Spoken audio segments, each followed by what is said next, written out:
বিএনপির অঙ্গ সহযোগী সংগঠন কর্তৃক আয়োজিত সদস্য ফর্ম সংগ্রহ ও নবায়নের মাননীয় প্রধান অতিথি এবং আজকে অনুষ্ঠানের সভাপতি জননেতা জনাব ইয়াসির চৌধুরী মহোদয় উপস্থিত আছেন।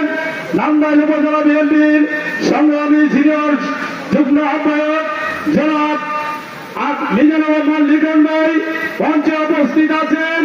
বাংলাদেশ জাতীয়তাবাদী দল নান্দাইল উপজেলা শাখার আহ্বায়ক কমিটির সদস্য সচিব জনাব এনামুল কাদির এনামুল ভাই ও নান্দাইল উপজেলা বিএনপি ও অঙ্গ সহযোগী সংগঠনের নেতা কর্মীবৃন্দ, আটন সিংহ ইউনিয়ন বিএনপি অঙ্গ সহযোগী সংগঠনের নেতা কর্মীবৃন্দ ও অত্র এলাকার মা বোনেরা, আসসালামু আলাইকুম ওয়া রাহমাতুল্লাহি ওয়া বারাকাতুহু।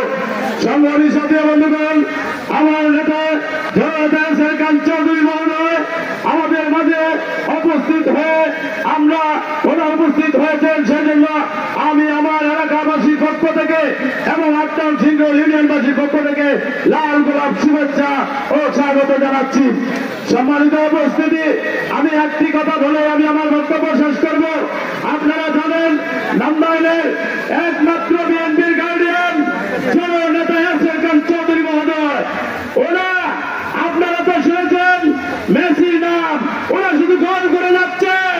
নান্দাইলের মেসি জননেতা ইয়াসির চৌধুরী মহোদয়। ধন্যবাদ আপনাদের সবাইকে।